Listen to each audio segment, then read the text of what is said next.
nagpapasalamat. At ako po'y isa sa pinili nila na hindi ako nahuli. At sa pangangalaga din nga po talaga ng mga nandito ng mga pastora, lalo na nga po sa Red, hindi po nila ako iniwan. Siguro sinugo nga po ni Lord na ako'y huwag pabayaan.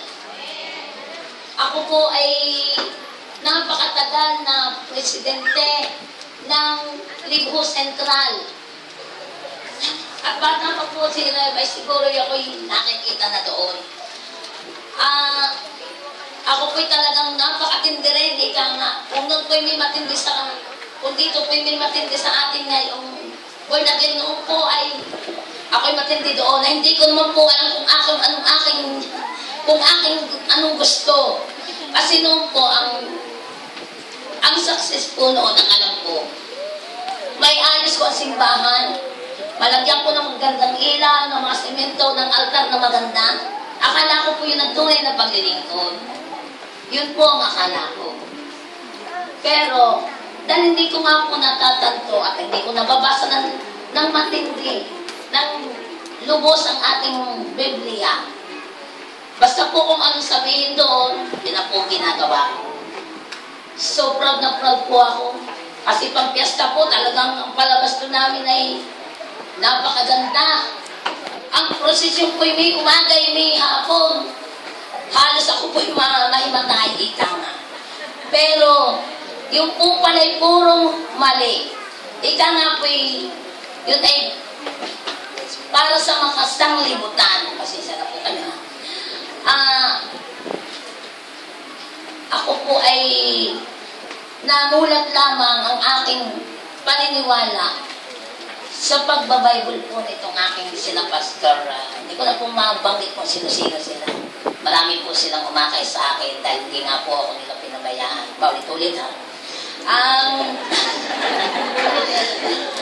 Pigilin po sana ni Lord ang oras para huwag kayong mainip at huwag kayong magutom. Ayun. Wala pong pagsidla ng aking, hindi ko maipaliwanag kung ang tibok ng puso ko'y titigil. Dahil po ako'y nakasama ninyo.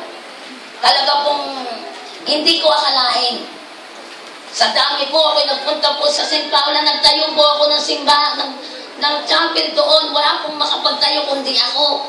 Pero ngayon po, ibinigay ko na po sa kanila na yung mga papel o sino-sino pong pagpipistahan. Dahil alam ko po na yung pala ay mali. At ako po'y pumili ng mga santo sa Santa Teresita. Dahil alam ko po naman, hindi naman po ako mayaman. Pero kaya ko po mag-donate kung ano. Ayun, hinihingi po nila.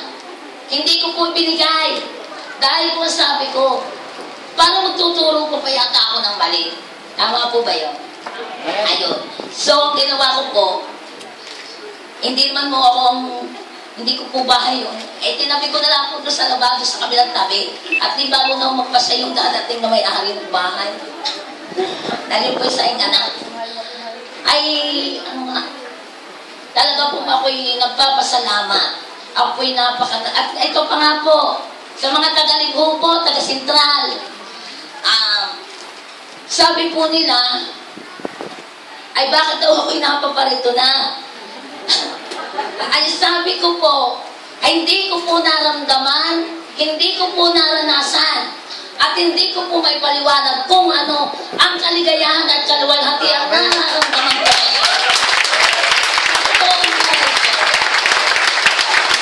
Ako po yung talagang nangangatal. Hindi ko talaga po may paliwanag. At isa pong pinagpapasalamat ko, mga magulang at mga kapatid. Ang aking pong mga anak, hindi ko po kailangan subuin magsimba ka. Hindi ko po kailangan sabihin, huwag kang umalis at tayo sasamba. Sila po mismo ang nag-aaya sa akin. Yung po'y napakagandang pong pangitain o nangyayari. Kaya kayo po mga ama, ina, o kayo pinanghihina nga, isipin po ninyo ako. Talaga pong ang pasasalamat ko nang nangyari sa akin ito, napasama ko sa born again. Talaga pong walang kapantay. Wala po tayong problema. Ako po, ang iba po, alam ko, ang problema ay pag may sakit, saka lamang po nakakaalaala ng Panginoon. Pero iba po ang problema ko. Ang problema ko po ay kung paano magiging masaya ang puso ko sa piling niya. Dahil talaga po, sabi nga natin, tayo po'y lahat ay pupunta doon. Ang kailangan ay laging handa. Ang sabi nga po ng aking isang nakausap, ay kailan ka paparito ang Panginoon? Sabi, dahil sabi ko po sa kanya, malapit na. Ay ano ba naman niya kahano, lagi na malapit na. Ay sabi, hindi naman yata totoo yan. Ay kako'y malapit na. Ay tayo kailangan handa sa pagpunta roon. Ay taga na ika akong naghihintay, hindi naman nadating. Ay sabi ko siya, kung naghihintay at hindi nadating, ay di ikaw ang kukunin. Sabi ko kayo. Sabi ko kayo, gusto mo bang kunin ka na? Ay sabi ko, maganda ka muna. Dahil ako'y matanda na. Naghahanda talaga ako. Dahil hindi natin alam kung kailan sila dadating. Dadating siya, pero hindi natin alam. Pero kung gusto mong malaman, hindi pumunta ka na doon. Sabi ko kayo.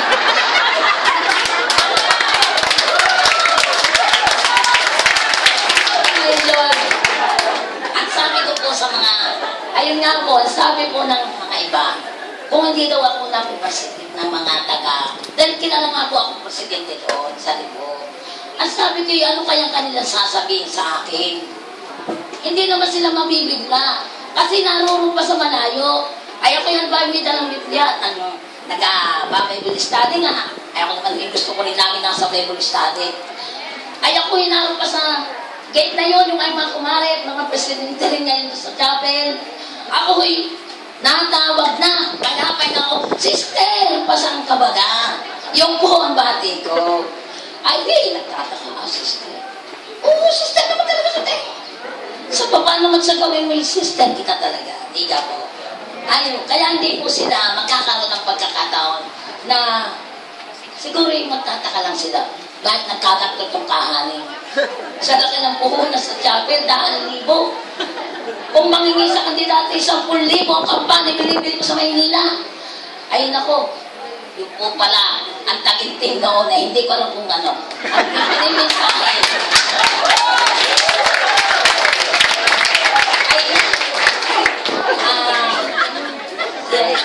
Ito na yun alam ko. Natal, baka po tayo nagugutom na kayo. Kung alam ko po kayo excited, ako po magdadala na ng merienda, parang hindi na kayo.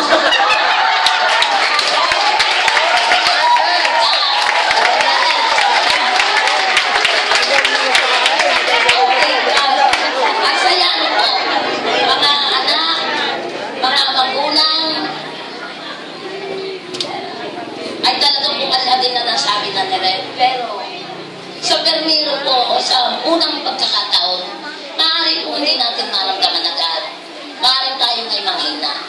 At sasabihin natin ako ay may pangkita, o ay paano makakasayaw, ganyan pala. Ay hindi, huwag mo kayong magsisi. Napakasarap po ng sumama at maging born again. Amen! Ako po mismo, kahit po sanda ko, kahit saan, hindi po ako nahihiya. Maski po sa Tagalibo, na talagang doon mo ako nagtayo ng chapel, na 1,000, ay hindi po ako nahihiya. Maski po kanino, nasabihin ko na ako'y bunagin. Ako po ang nagsasabi, hindi na po kailangan ng tao. Bakit kayo nagagawin? Hindi na po. Ako na po magsasabi. Amen po.